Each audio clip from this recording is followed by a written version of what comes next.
Hey guys, this is Austin from the Undertaking. You're listening to the KingdomCore podcast.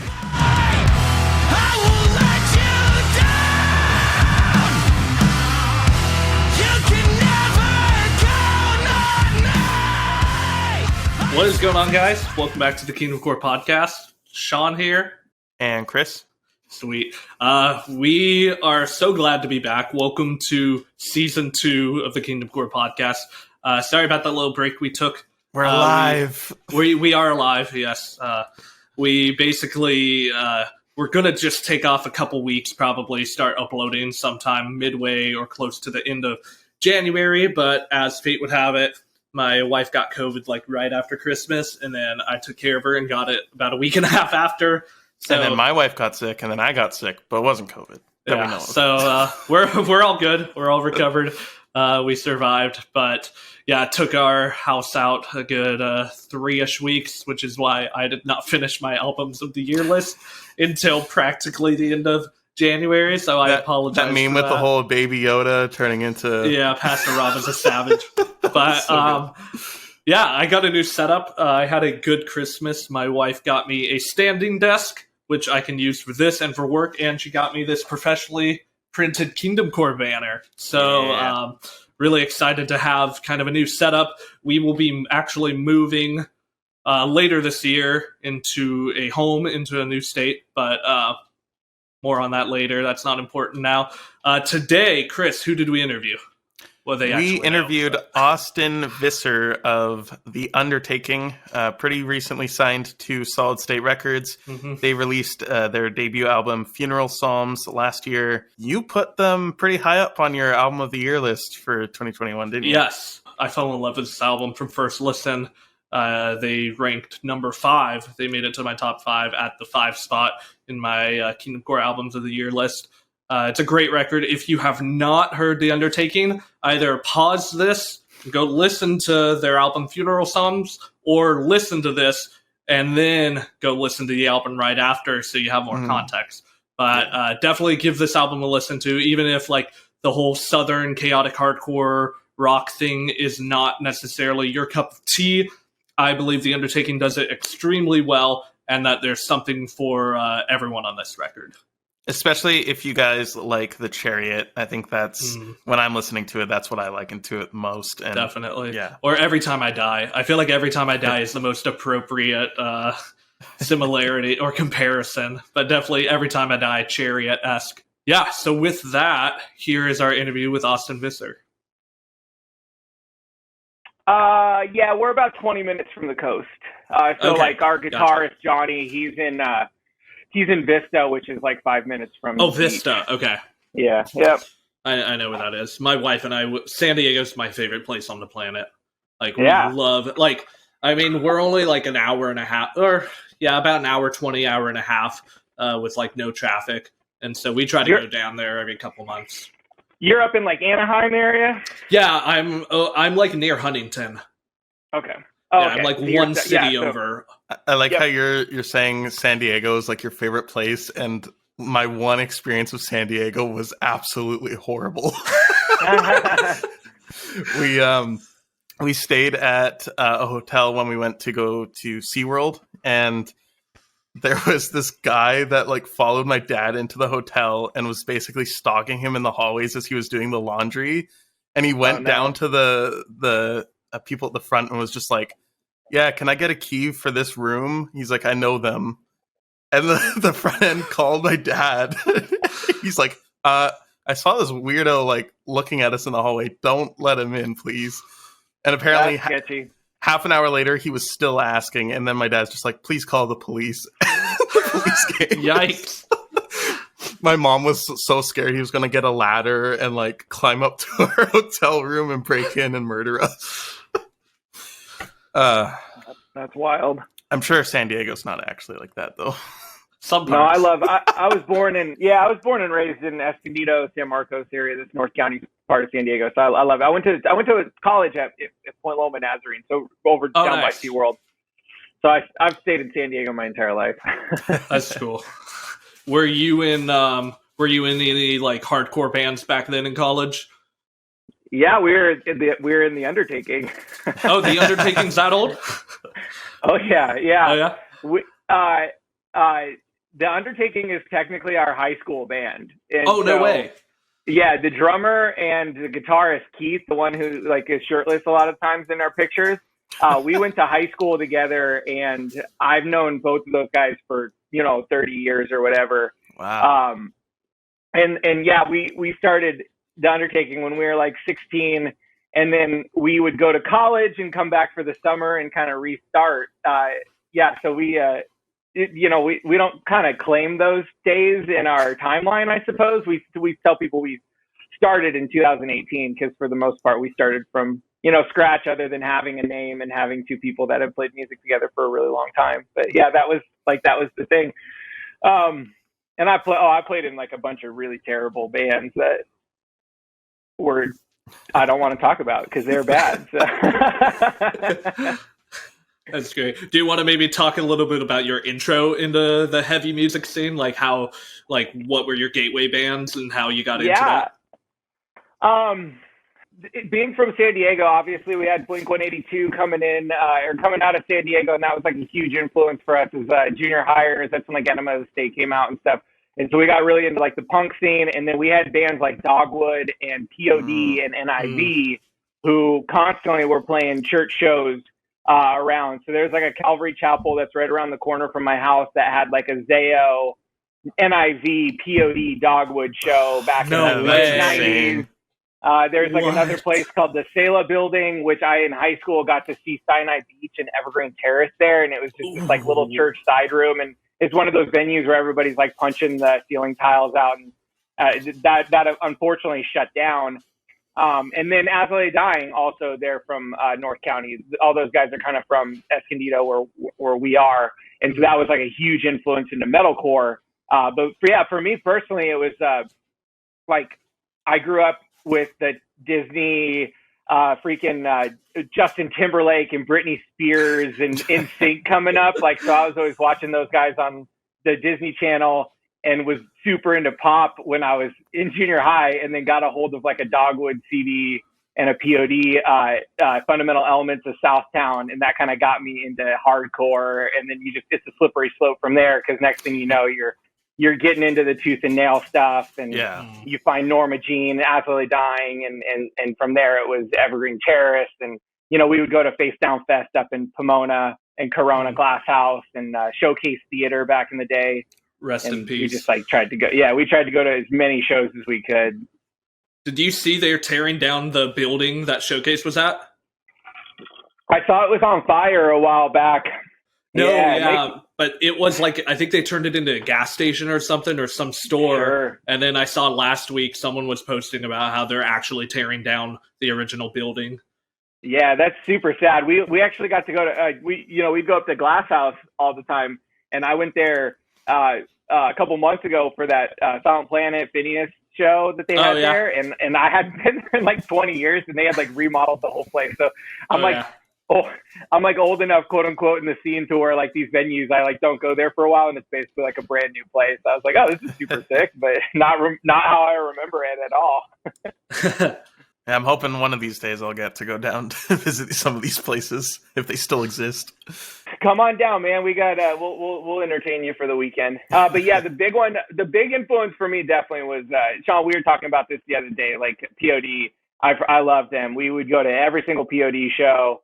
And biggest, one of the more impactful stories I have with them, which is kind of wild, is Satellite was released on 9/11, 2001, and we went to a CD release party on September 10, picked up the album at midnight, got it signed by the guys, and then the next morning we woke up and obviously 9/11 had happened, and that was just such a wild time, but also pretty cool that album came out then, because then Satellite or Alive is on MTV, TRL, and all that kind of stuff. But yeah, Keith, our guitarist, who I referenced already, he rides motorcycles every once in a while with Marcos, and nice. We'll eventually try to play a show with POD, but they're big time. So that'd be so sick. I still have only seen POD once live, and I don't even know if I could claim it. Did you ever see them at the Harvest Crusade in Anaheim? No, it sounds like a riot though. It was hilarious. You're familiar with the Harvest Crusade, right? Yeah. Oh, yeah. Yeah. They played one year when I was like 9, and I went with my church, and it was one of my first exposures to rock. And like everyone, I grew up in like a really conservative church, so like everyone there was judging it, thinking it was like a waste of time. It was noise. This can't be worship. And I'm like sitting there 9 years old, just loving it. That's awesome, dude. One of the more wild times that I've seen POD is I got to see them when they toured with the Chariot and Maylene and the Sons of Disaster. Oh. And during Warrior, all 3 of the singers hopped on stage. So Josh and Dallas were like in the crowd, just going crazy. But it was super surreal because obviously, if you listen to the Undertaking, you can tell that the Chariot's a huge influence for us. And just getting to see some of our biggest influences share the same stage, which were not really the same style of music either. Like even Maylene and Chariot are not similar. POD obviously not similar, but that was like the cool thing is even that show that they just did in Texas, they're always trying to support the hardcore scene with Norma Jean and Living Sacrifice and stuff. Like all those guys go back so far. So sick. Yeah, that's a sick lineup. That's awesome. So you got into those guys, you said back in like junior high school, and then the Undertaking goes back to high school. Could you tell us kind of the history leading up to when you guys started releasing music and then now signing with Solid State Records? Yeah, man, it's been a wild ride. I can't remember if we've talked too much about this, but the reference that I have is it was 2018, and it was the final Warped Tour. And we're watching that tour go around the country and seeing all these pictures come through. And eventually I started texting with Brent, who had just moved back into the area. And then there's a group chat that happened somewhere in July of 2018 that's like, can we play music again? Can we do this? And it just took a little bit of coordination. We started meeting on Monday nights. And then basically every single Monday night since then, we get together if possible. But up to that point, like I said, I had played in some hardcore bands. I played bass in a band with our bassist, James. So we played in a band that played some local shows. And when I stopped playing with them, I was about to have my first kid. So we were about to have Henry. And I kind of just knew in the back of my head, like, this is it. I'm hanging up the music hat, and I'm not going to be able to be in a heavy hardcore band ever again. Lo and behold, 3 kids later, here I am signed to Solid State, and it's like pretty freaking insane.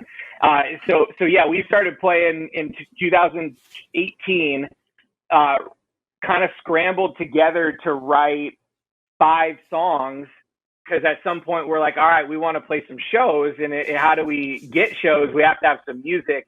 And we hopped pretty quickly into a home studio with our buddy Daniel here in San Diego, and threw together a demo. And it was in that demo process that the songs became more than a demo. And we're like, okay, we got something here. Like, we're kind of clicking. Everybody's having fun. We're committed to this. And that's where we put out Scavengers. Quiggle he's up in Temecula, so he does all my tattoo artwork and stuff. And so I hit Quiggle up, and I'm like, hey, is there any chance that you'd consider doing our album cover? He says yes. So we get these 5 songs mixed and mastered. We get Quiggle to do our artwork. We release that on our own, start playing local shows. And after that, we recorded those 3 other singles that we released by ourselves. We recorded those entirely on our own, had Quiggle do the artwork for those as well. And that was in 2019. Fast forward to 2020, pandemic hits, everything shuts down. So we start recording our 3rd single in this trilogy of singles called Who's Afraid of 11 Wolves. We're about to release it, and our buddy Joey Bradford, who's now our manager, kind of had us press pause on this process because we had actually gotten interest from a distribution company who maybe wanted to partner with us to put the song out. And he just said, hey, let's like float it out to some labels. And next day I'm on the phone with Solid State, and that is like just the wildest ride. I'm like, not even kidding. It happened so fast because Joey and Adam Scatula, our A&R guy, had a relationship prior So Joey kind of floated it out there. And then, next day I'm on the phone with Adam, and halfway through the conversation, I'm like kind of pitching our band, and I'm like super, super nervous. And I'm like, hey, what else do you want to know? Like, you need me to keep going through like our bio and stuff? And he's like, oh, no, I should have told you at the beginning, like we fully planned to sign you guys. And at that point, I'm like, oh, okay, this is definitely a different conversation than I thought we were having. That's so yeah. And then fast forward, like 3 months later, we signed the contract and we're in the studio for a month, and Funeral Psalms came together like really quickly. It was freaking awesome. That's awesome. What was that experience like writing that album? Because that was probably because you guys spent a month in the studio, so that was probably your guys' first time spending an extended period of time in the same room writing 10. No, there's 11 tracks. Yeah, 11. Yeah. Yes and no. We are always writing. So we have a box right now, and Sean, I sent you a clip of something. We have like a box of like 20 demos that we're working on. So we are just always creating and trying to write. I think it's a good exercise for a band to get into, is just to constantly be pushing forward. Oh, definitely. And we were gonna, in the pandemic, we were gonna release an EP. We were gonna put together 3 or 4 songs, and so we had already had the Bone System stuff prepared when Solid State got on the hook with us. And that from May to August, we spent all of our time writing. And then, went into the studio. So here in Vista is where the Vibatorium is. We recorded with our manager, Joey. He produced the album for us. Shout out to Joey. He's also the guitarist in the Used. So just super, super dope dude. Gotcha. And love that guy, and he's helped us out a ton. But he's 10 minutes away from our house. So then almost every single day at like 1 o'clock, we would drive over to the studio and record and write till midnight or earlier, later, whatever it took. And in the process of that month, it was kind of like a fever dream. To get into the process of recording, if you want me to, we did it a little bit non-linear, where we're every single day, like if you showed up to the studio, you needed to be prepared to record. So we didn't do drums all at one time. We didn't do guitars all at one time. And so we would do drums for like 3 songs, and then do guitars on 3 songs, do vocals. So every single day I was going in to record vocals for about an hour. And that was a really, really cool process, because we were kind of just always on, and everybody was then creatively firing all the time. And at some point it was like, oh, I just did something vocally that we wanted to then change a guitar part. So then Johnny would hop on the guitar and change that up. And we never actually changed the drums, but it was always a possibility. If we wanted to like restructure a song, we could have done that. But that was Monday through Friday, August 2020. And it was like the coolest month of my life. My wife was like 8 months pregnant with our daughter. And so that was a little bit of a risk for us, just like, taking time away from the family. But that's the whole thing with this band, is everything we do is time away from either work or family. And so I think that's why we've been successful, is because every decision we make is very calculated and business minded. And not to say that we make money, because we are just always, being a band, you just constantly lose money. Like right now, talking to you guys, we lost money somehow. Yeah, we had to pay him to be here. No, the patrons are paying for your appearance. Please, Venmo me. We would love that.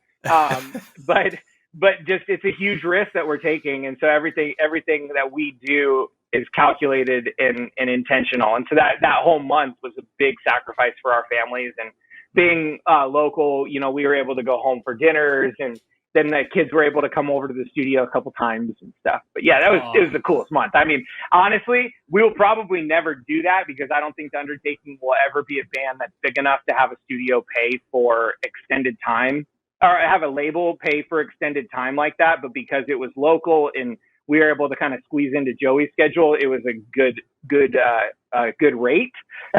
and I think from now on, it's like that gritty guerrilla style recording where we're just doing it in our closets and stuff. But it was good. It was a good memory, and I'll cherish that for the rest of my life, to be honest.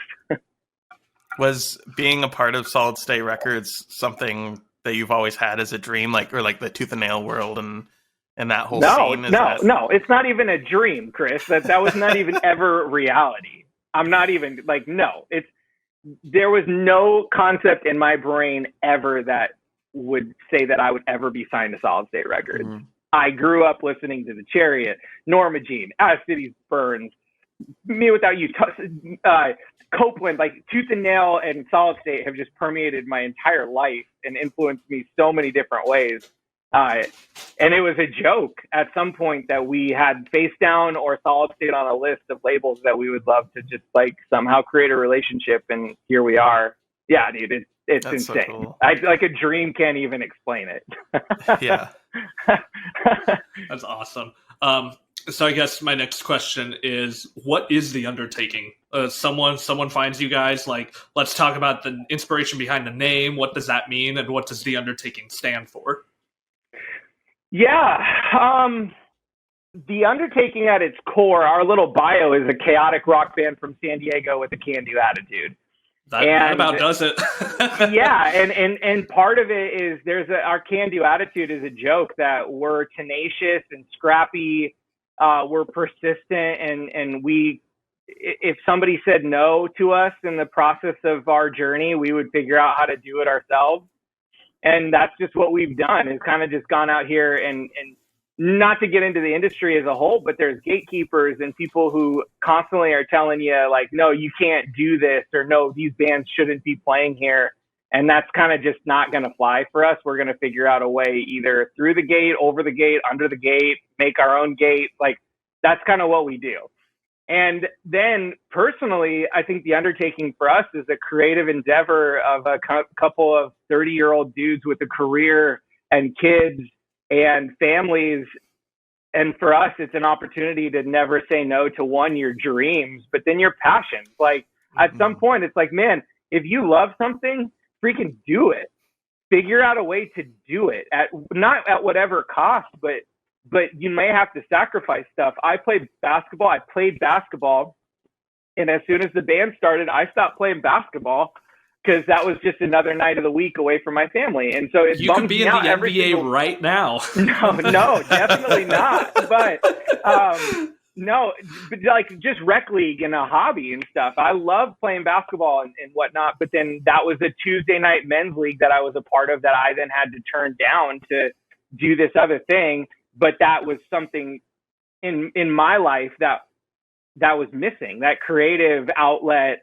And just something, this hobby, quote unquote, that we started, that became obviously something more. But I don't know, man, I know we've heard from some people that it's been inspiring to watch us kind of do this, but I don't know, man, it's wild. And I think for us, it's that thing of like, I'm never going to let go of something like this again. I'll create music for the rest of my life because this is something I adore. And I don't think it's worth sacrificing something like that. And that's even like your guys' podcast, Sean, your blog, Chris, your whatever you guys want to call For the Rock and KingdomCore. I mean, that's the kind of stuff that you kind of have to just be intentional about to make it work. Mm-hmm, and true. I don't know. That's my soapbox. I get super fired up because it's like super life-giving. And then for me and my wife, like she sees how fulfilled I am by this band and this creative outlet and just playing shows and making music, that she wants that for me. I don't know. It's cool. It's a cool thing that we get to do. Oh, that's so sick. Funeral Psalms, like how like that came out. When was that, in the summer? I looked today because for whatever reason I thought it came out more recently. It came out in April. It's been out almost a full year. I couldn't believe it. Yeah, boys. It came out April 31st, and we are itching so desperately to record and put out more music. But then the reality is it's not even been out a year, and that sucks. You guys have played a few shows. You did a small tour with Northlander? Or was it Fallstar? No, it was Fallstar and Lightworker. I think they used the colors of Northlander. That's why it confused me. No, it's same thing, basically. Yeah. But yeah.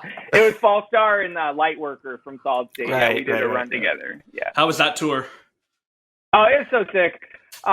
We didn't do like the best job of promoting it, and there were some snafus a little bit on the way, just in terms of what the expectations were from different promoters, which I don't want to get into that too much because we had an opportunity to get on the road and play shows, and that was super sick.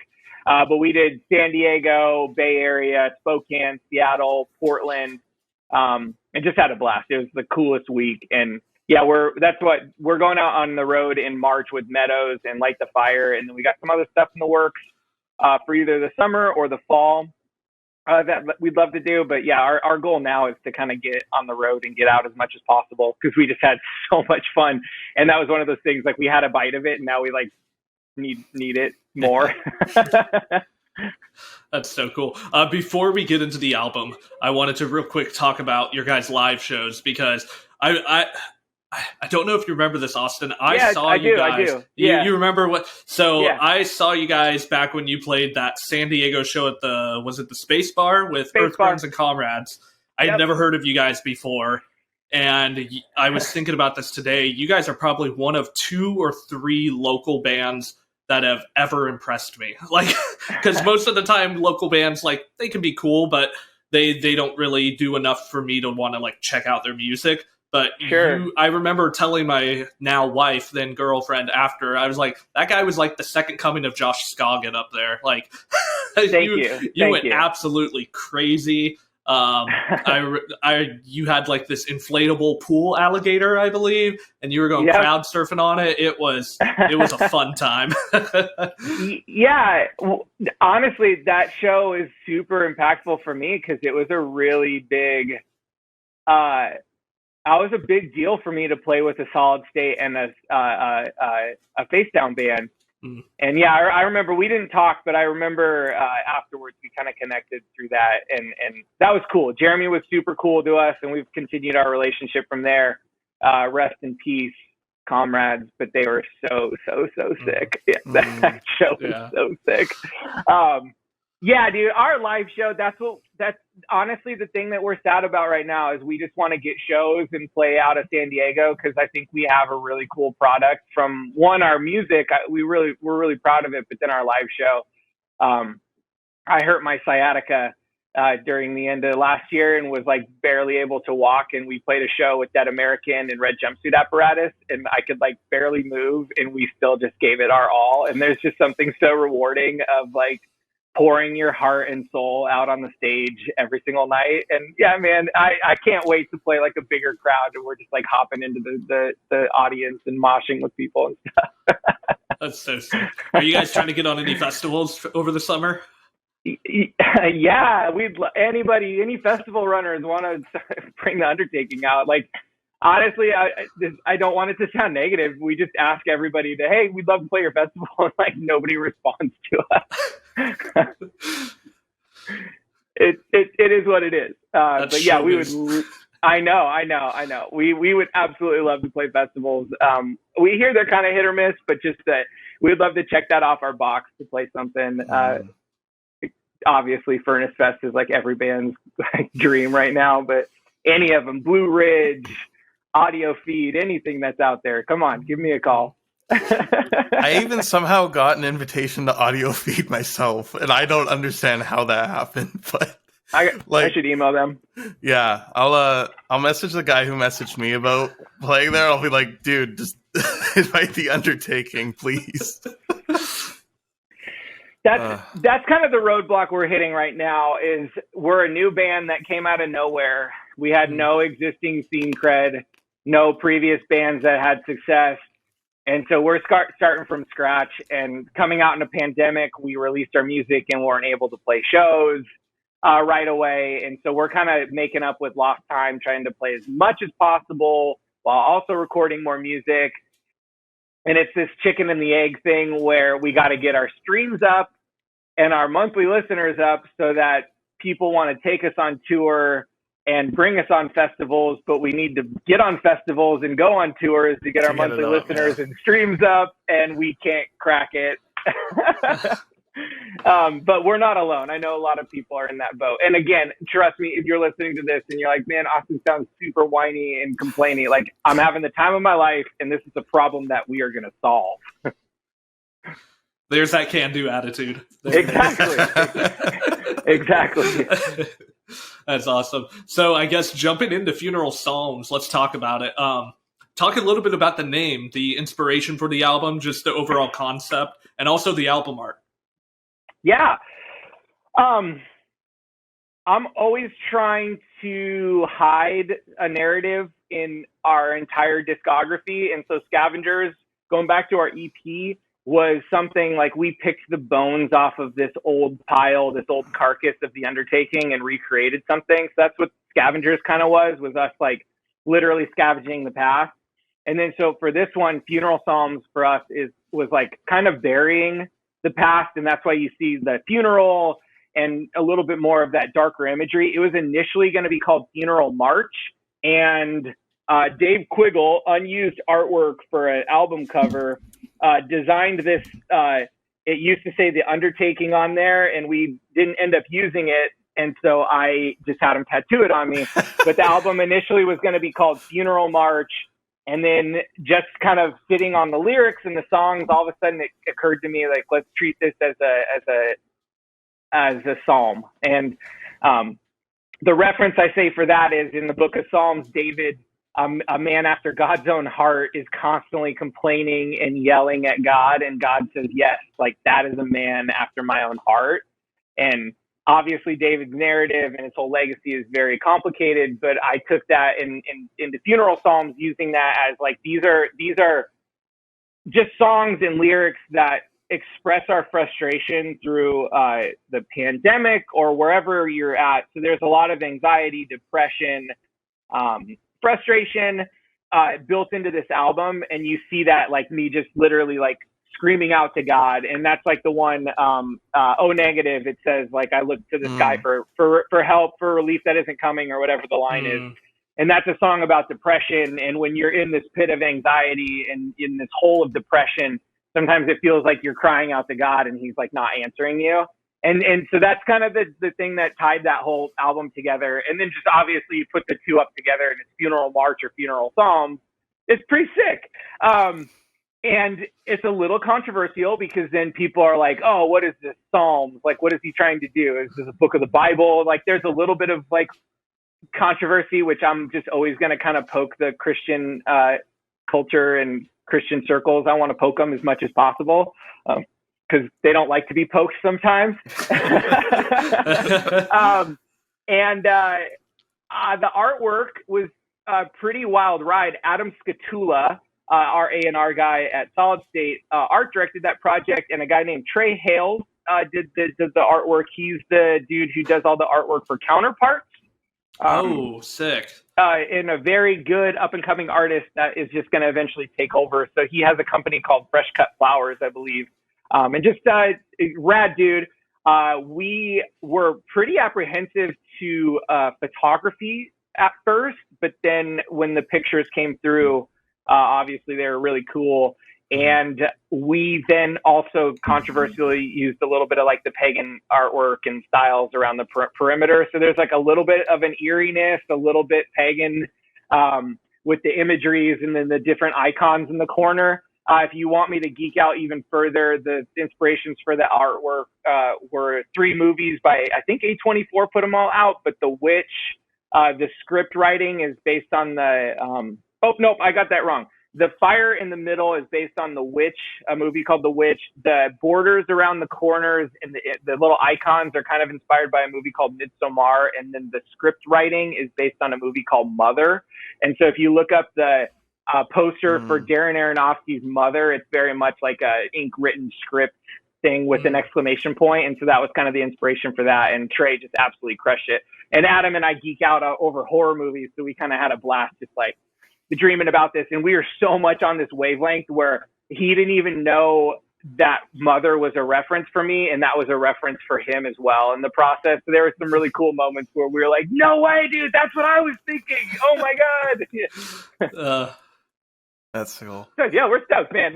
Freaking crushed it with the artwork and then the lyric videos and everything that came out with that. So Solid State, especially the vinyl packaging. I don't know if it's not a pressure or anything, but okay, yeah. So it just turned out really, really cool. Yeah, we're super proud of that. And that's one of those things too, just getting like a physical copy of my music and something we created is like a lifelong dream come true for me. I have one framed in my house somewhere. Like, I don't know. Everything we do with the Undertaking is just an absolute passion of ours, and we're super proud of what we did. So yeah, lyrically, content-wise, title, I'm pretty proud of the tight walk between spirituality and real life stuff. I'm really happy with how that all kind of came together. Sorry, Chris, Sean. anything? Oh no, you're good. You're good. We tell every artist we have on here. There's always one point when Chris and I both look at each other, waiting for him to ask a question. Well, I mean, no. Here's my 2 cents too, man. I could talk for like an hour and a half straight, so I just that's you great. guys ask questions too. The more talkative It makes our the job better. easier. But I'm the same way. I could talk for hours, and sometimes I'll talk over Chris, and then I'll realize it's 20 minutes in, and Chris has asked one question. So I like to shut up so that Chris can ask a question. We haven't even talked about the Chargers. We haven't talked about the Angels. Oh gosh, do we want to talk about the Chargers, man? Like, no, what's there to talk about? Are we talking about Dodge? We're the only 2 Chargers fans in existence. No, I'm just kidding. That game was hard. Nope. I'm not going down the sports rabbit trail. So, all right, keep asking me another question about music. Let's talk about the song Plagues, because I've been listening to the album quite a bit recently, and I re-listened to it this morning while I was working, and Plagues comes on, and I'm like, well, this album came out in 2021, so I wanted to know if you guys like wrote it before or during the pandemic, and now you just answered that you wrote it during the pandemic. So did that, like, first line, if I were God, I'd send another plague, did that have to do with COVID, or was that just like... It didn't. Or is that like a plea for purging type of thing? Like, if I were God, we'd all be dead type thing? Yeah. That's super funny. It ended up being a little bit too on the nose, to be honest, that it came out during a global pandemic and a plague. But no, that was written. It was written during COVID, but wasn't written about COVID. Okay. I'm actually, so I've been going through song by song every single week and kind of doing some behind the scenes and kind of explaining the songs. And so this week, as we're recording this, I'm going to write up something tomorrow about Plague. But in my phone, I have this note, just like a little liner note for me that says, from our point of view, one of the easiest choices to bestow upon creation would be destruction. Oh gosh, I'm butchering that. From our point of view, one of the easiest choices to bestow upon creation would be destruction. God must see something redeemable in each of us. And so it's a little bit of that, just that idea that, like, if I was God, I would look at creation and people and I would wipe us out. And that's kind of the through line. And then it toys with, like, the fear of God. And so Mark Clark, the pastor that I referenced earlier, had a quote in one of his sermons one time, and I flipped it at the end of the song when it says, something so beautiful to them, something so terrible to them is so beautiful to us. Mark had some sort of quote along those lines, and I kind of made it my own thing. And it's this fear of God, this wrath of God that's so terrible to people that, like, me as a man of faith, like, I find that not in a sadistic way, but as a, like, God looks at us and sees us and loves us and finds us worthy, that's kind of what that song ends up about. I don't know. John, the Plague is one of those songs for us that's, like, I guess overlooked a little bit. It wasn't a single, but I know Johnny, our guitarist, that's his favorite song. The way that one came together was a little bit of a risk because it opens with some clean vocals, which is not my bread and butter, but kind of forced myself out of my comfort zone, I suppose. And that was a fun one for us to kind of execute and do. That one gets, like, real heavy in the middle of that song. The clean sound real good on that one. I was listening to it earlier, and yeah. I hate everything I do. So yeah, it's fine. How long? Thank you. How long have you done vocals? So I'm a bass player by nature, I suppose, and I'm a terrible guitarist. By night. yeah. I'm a terrible guitarist, so that was never gonna fly. I could hang with bass and metalcore bands.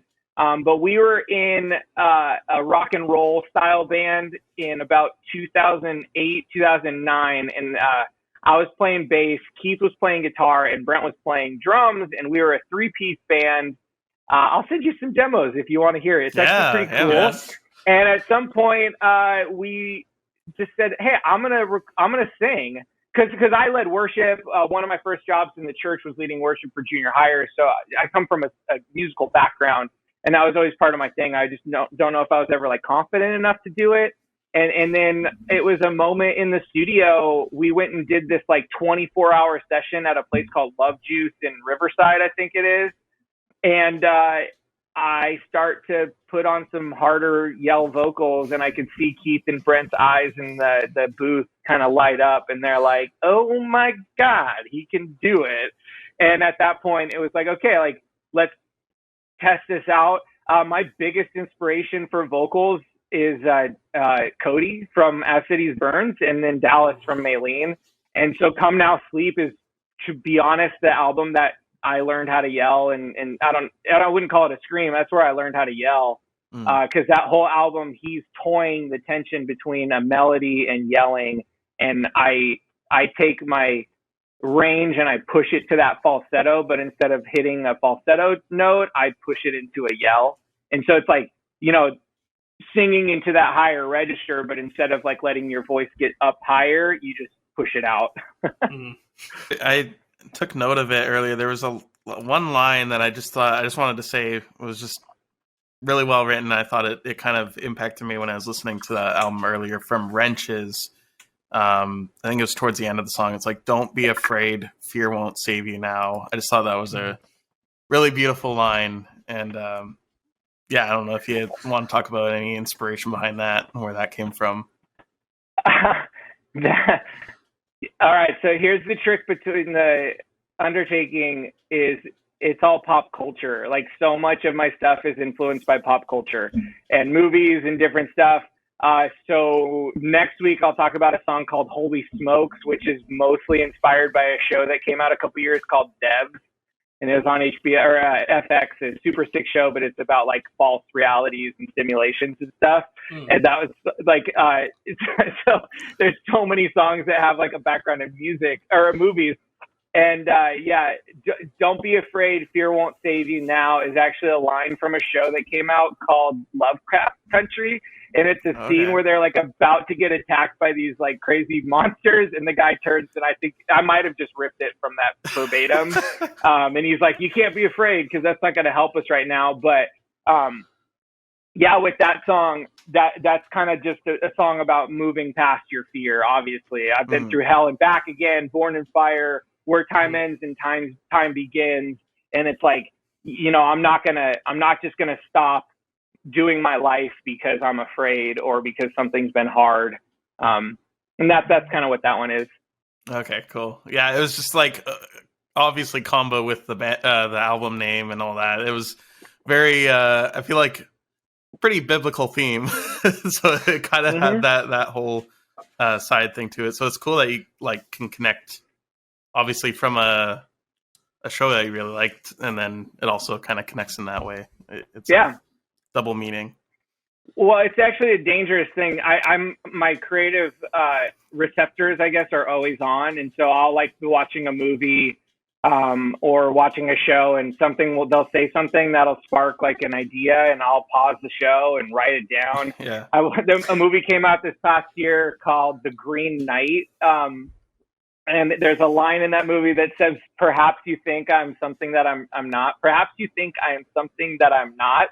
And like 100% that's going to be a song title at some point, because it's super sick. But it was just like one line in a movie that I was like, oh, that's really, really inspiring to me.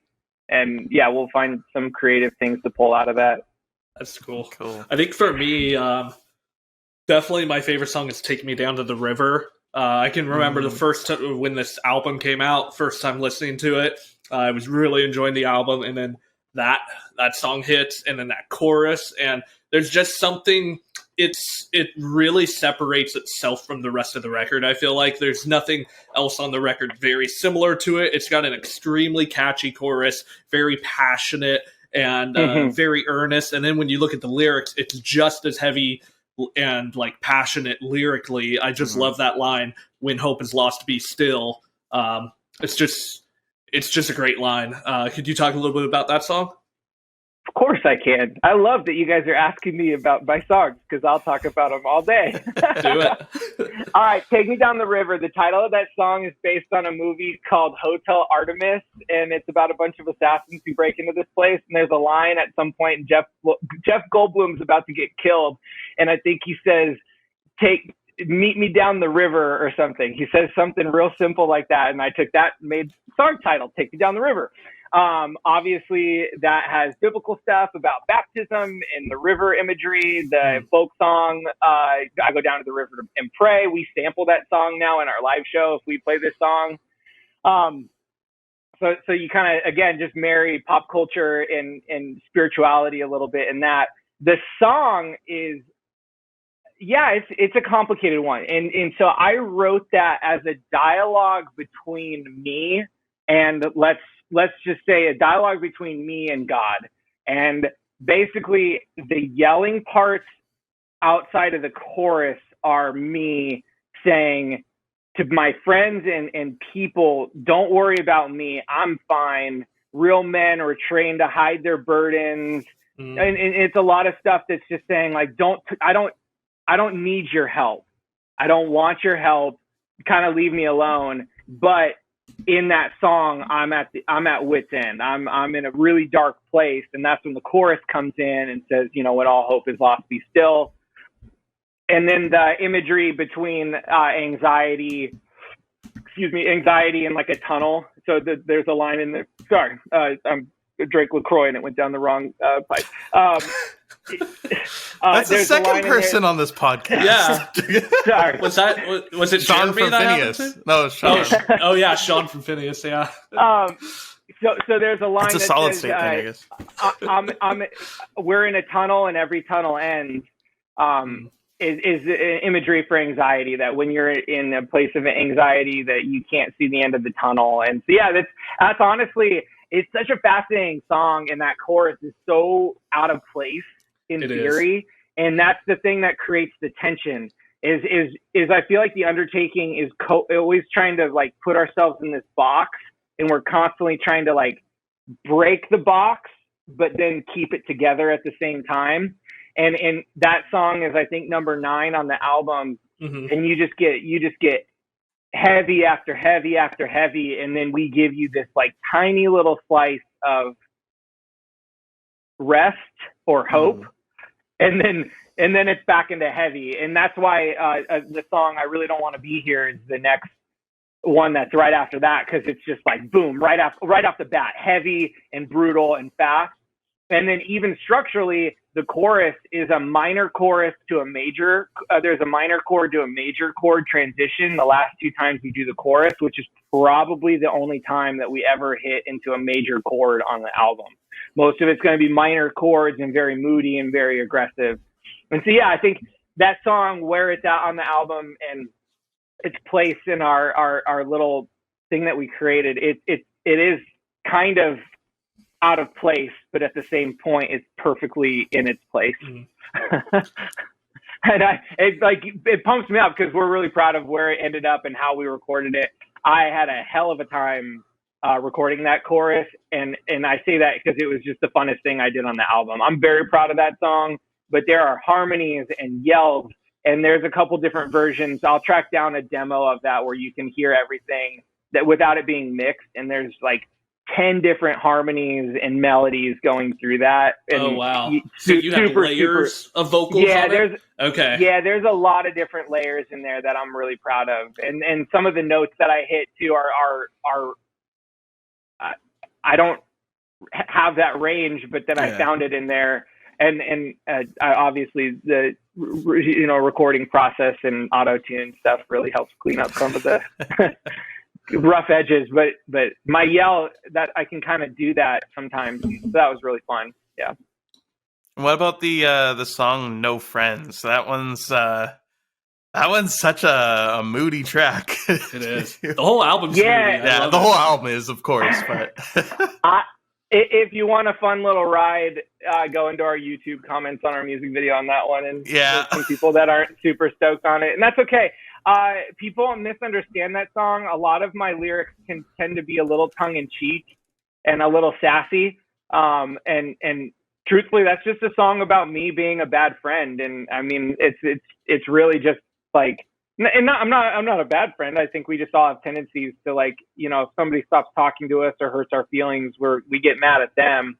And in reality, the chorus is literally like, I'm selfish, I'm rude, I'm conceited, I'm vain. And somebody in the YouTube comments were like, he's exalting himself and saying that those are all good things. And I'm like, no, that's like really bad. I'm just acknowledging and being honest here for a second that I can be rude. Gosh. I can be vain. Yeah. And I'm a pastor at a church here in San Diego, and somebody said I'm like a false Christian on that. And it's like, yeah, you That's don't know hilarious. me. I'm reading them right now. Swore. It's really Someone said, "Oh, look, Solid State pursuing another secular band. Lost so much respect for Solid State." Yeah, and honestly, I don't care what anybody says. Any dialogue about us is good dialogue. It's true. But get to know me, and you'll understand that a little bit more. What is your outlook on that? Like, not necessarily you guys being like a Christian band or not, but like, does faith play a part in the whole band's kind of role, like creating music, or how does that work for you guys? I'll apply it to where I work. I work at a church in San Diego called North Coast Church.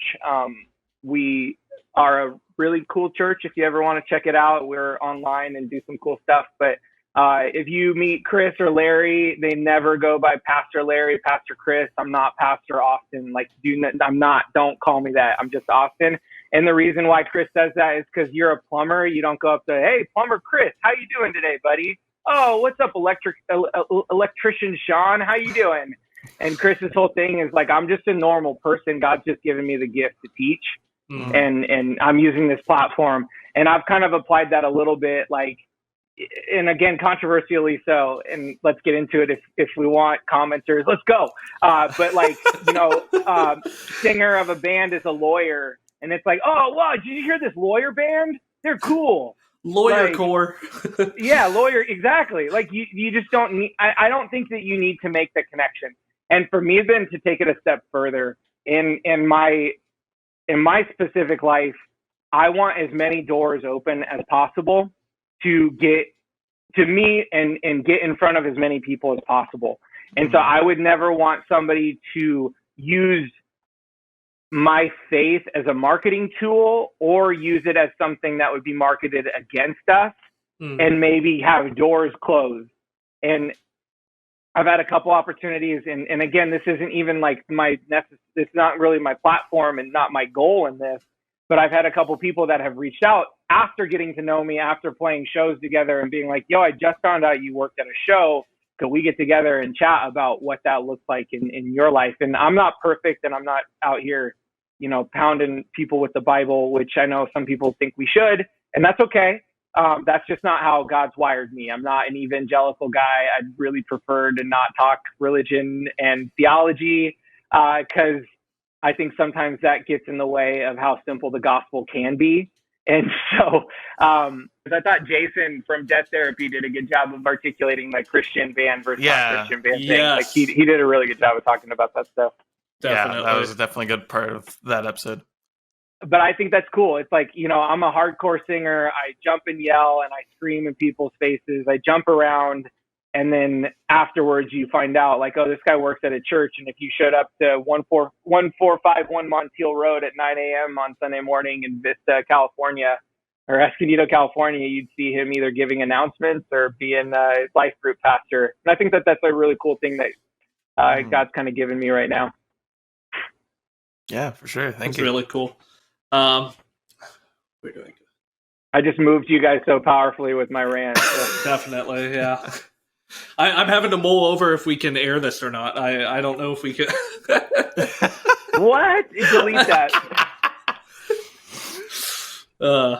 Yeah, there will probably be some people upset by that, but that's fine. What I'll say about you that I find very very admirable and almost inspirational in a way is just like how comfortable you are in your faith and how like because of your comfortability and your faith, you don't care what people label you, as well as you don't care what you label yourself. You're just like, get to know me and you'll get to know Christ. And I really like that attitude and that approach.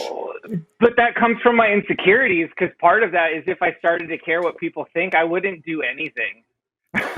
I would be crippled by my weirdness and my insecurity, and I would never, do or accomplish anything. And so part of that's a self-defense mechanism of like, you know what, I don't care, and I know this is going to upset people, and I know that people are going to think that we're doing this wrong, but you know what, everybody already thinks that anyways, so let's just move past it, and we're going to do the best that we can. For sure. By the way, O Negative is probably my favorite track. So good. So good. Oh, thank you. Yeah. Yeah. When it was, I remember because that was the first single that you guys dropped? It was. Yeah, no, that one. was the first thing that everybody heard. Yeah. Yeah. It caught me off guard because it's, you guys are one of those bands that you have a little bit of a different sound that Solid State traditionally doesn't have. Like obviously the Chariot and, there's not too many bands like you guys there, so I remember when I heard it, I'm like, whoa, this is different. Kind of caught me off guard, but now listening to the album a few times in the last couple of weeks here, I'm like, this one rips all the way through. Yeah, Solid State like that because that song kind of keeps people guessing from start to finish. Like there's really no rhyme or reason. And if you like that song, I think you'll like the 4 songs that we're working on as a potential EP right now that we just need Solid State to, we need to convince Solid State to approve it so that we can put it out. So if you are listening to this and you are at least semi-interested in hearing more Undertaking music, stream our stuff on Spotify so we can get some more likes and whatnot. So, definitely. But also maybe you clicked out of this podcast because I said something that offended you. Oh my gosh. Oh man. Yeah. So I'm looking at the lyrics and I'm seeing the lines I wanted to talk about, but as I'm scrolling, I'm like, I need to talk about this whole song because it's just, again, it's very moody. It's very, I want to say dark, but it's almost grim. I can tell it comes from a place of hopelessness. You've got the line, I keep sinking deeper and deeper down. It's ripping me apart piece by piece into oblivion. Sometimes dead is better. Sometimes dead is better. And someone who's listening to it wanting some Christcore may not agree with that. So let's talk about that lyric. I like that. Oh, let's go, guys. So at some point, my buddy Andrew from HM Magazine interviewed me, and I said, I'm going to the Bible is a very dark piece of literature and dark piece of truth if you want to get into that. And I don't think people like to get into the dark corners of the gospel and our struggles as humans, and that's okay. My story is I don't really talk about this too often, so you guys are getting a little bit more of a raw version of me. Is my wife has struggled with anxiety and depression multiple times, extreme anxiety, extreme depression, has had some extreme postpartum depression. And there have been a couple nights where I didn't know if we'd make it out, and it's impossible. And that song is written about our journey through anxiety and depression and what that does. And we had a friend in our community about a year ago who took her own life because of how bad her postpartum was. And people in the church, man, have this weird stigma that this is not an okay thing to talk about or process.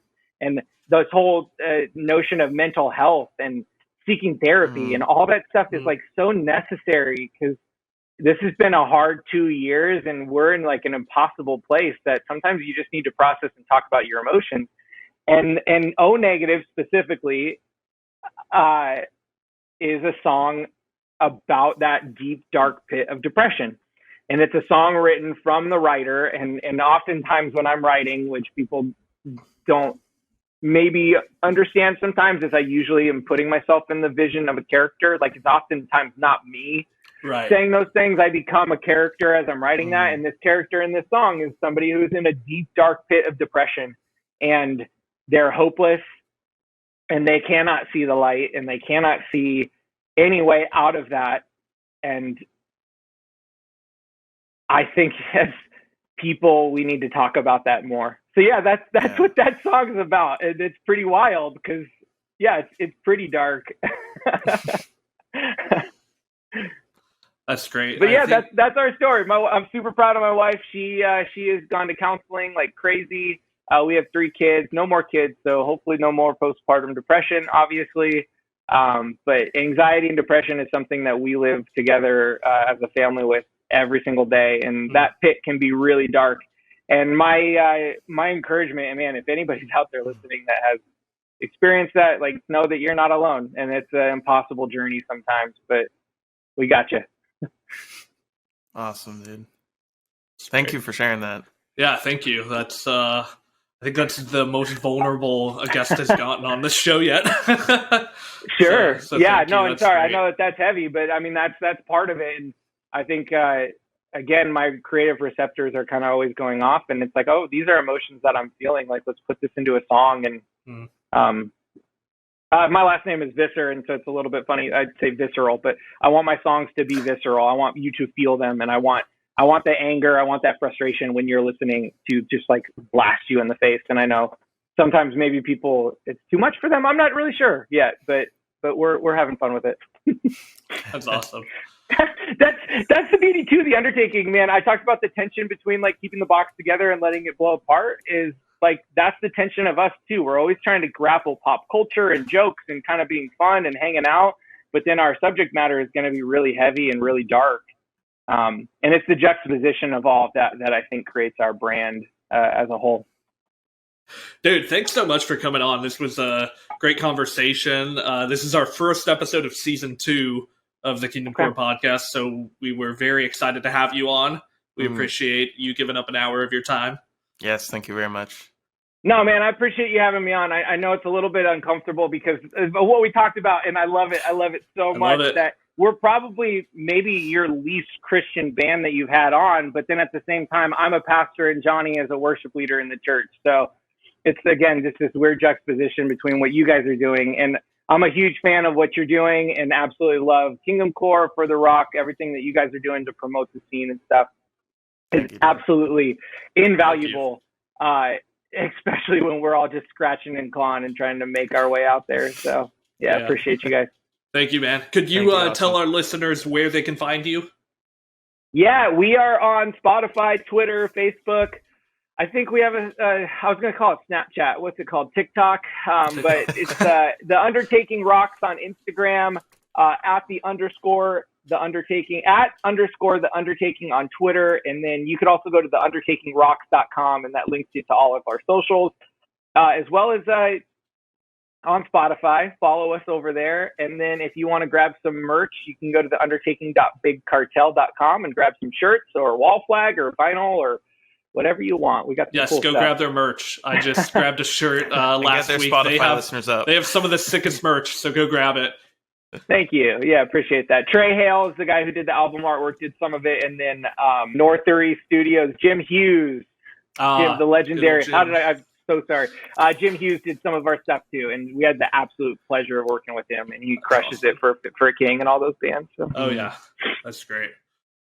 That's it for this episode. Thank you, everyone, so much for listening to and or watching the KingdomCore podcast.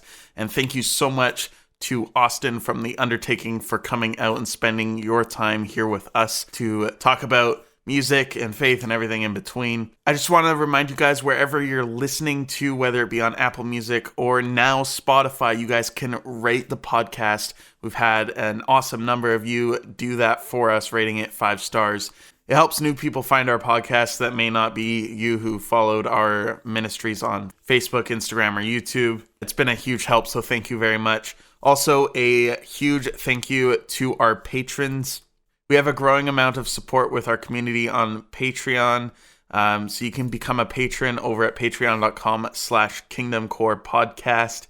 A special shout out and thank you to Anthony Kuchma, Jonathan Lyman, Aaron Peter, and Dead Pedal Coffee Company for supporting the podcast with your finances. All of these guys are contributing $10 or more per month, and it's so great to have your support, so thank you very much. We got a lot of plans coming up this year for the KingdomCore podcast. We got some cool ones lined up very soon, so stay tuned for that. Until next time, go and support The Undertaking, go and stream their album, check out Funeral Psalms. Yeah, we would love to hear what you guys thought of the podcast. Until next time, God bless. We'll see you soon.